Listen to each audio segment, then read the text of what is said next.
Miss France 2007 agressée sexuellement en pleine rue, je suis encore sous le choc. Rachel Legrain-Trapani, ancienne Miss France 2007 et aujourd'hui humoriste, a été victime d'une agression sexuelle dans le cadre du Festival d'Avignon jeudi soir, le 17 juillet.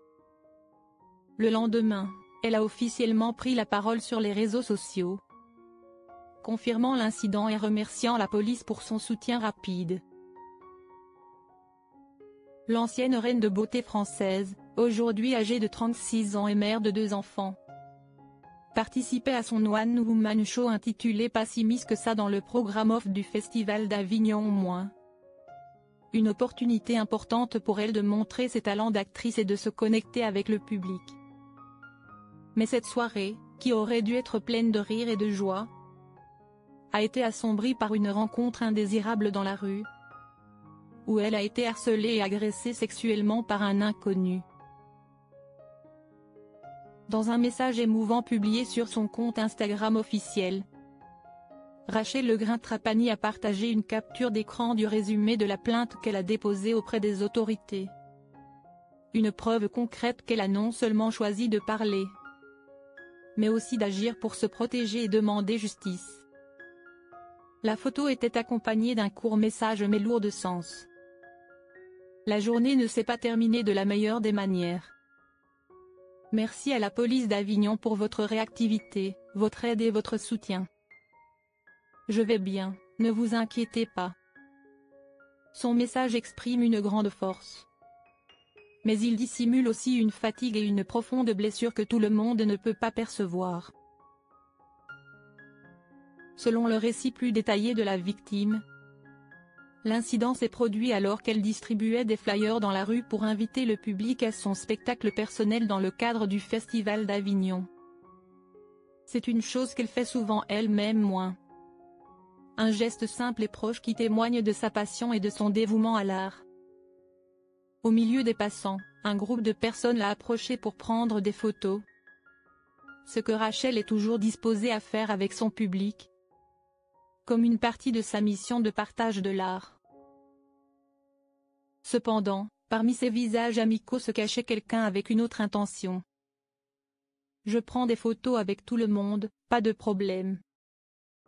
Mais il y avait un homme qui m'observait de loin depuis un bon moment. J'étais trop naïve, je n'y ai pas prêté attention. Quand il s'est approché et a aussi demandé à prendre une photo, j'ai accepté comme avec les autres.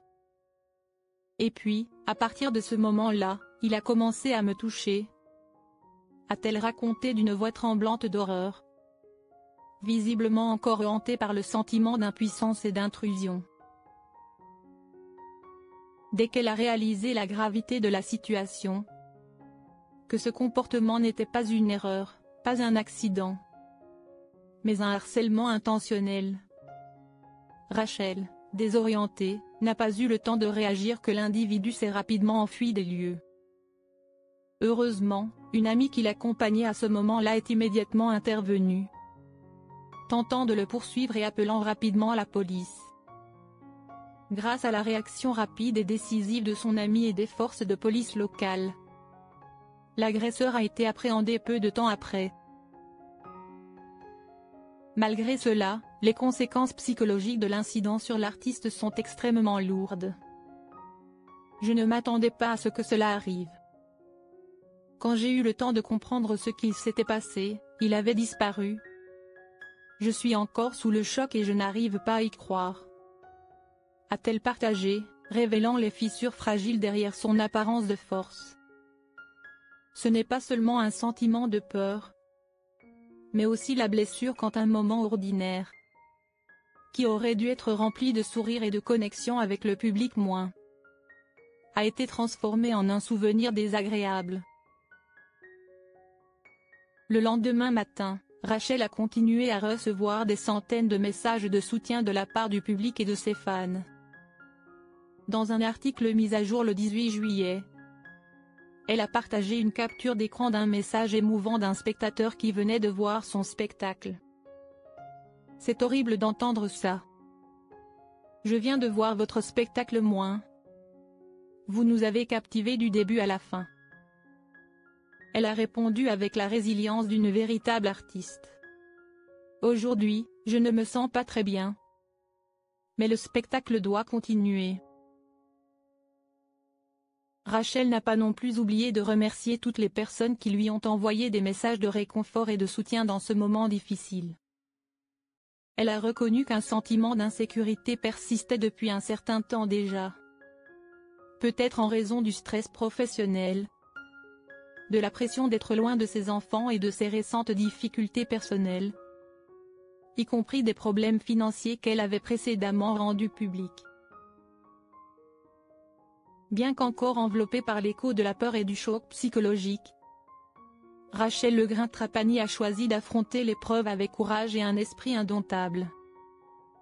Elle ne cache pas sa douleur, mais ne la laisse pas non plus devenir un obstacle à son parcours artistique et à sa vie. J'essaie encore de me calmer et de continuer. Le plus important, c'est que tout va bien, a-t-elle partagé moins. Non seulement comme une auto-rassurance, mais aussi comme un message fort adressé à toutes les femmes. Que même si elles sont rabaissées, violées, elles ont le droit d'avancer, d'être entendues et d'être respectées.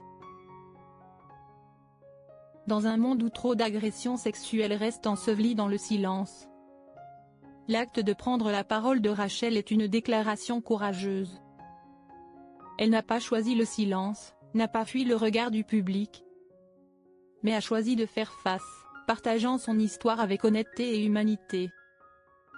Ce parcours la transforme, d'une icône de beauté, autrefois couronnée Miss France, en un autre symbole. Un symbole de courage, de renaissance après la destruction.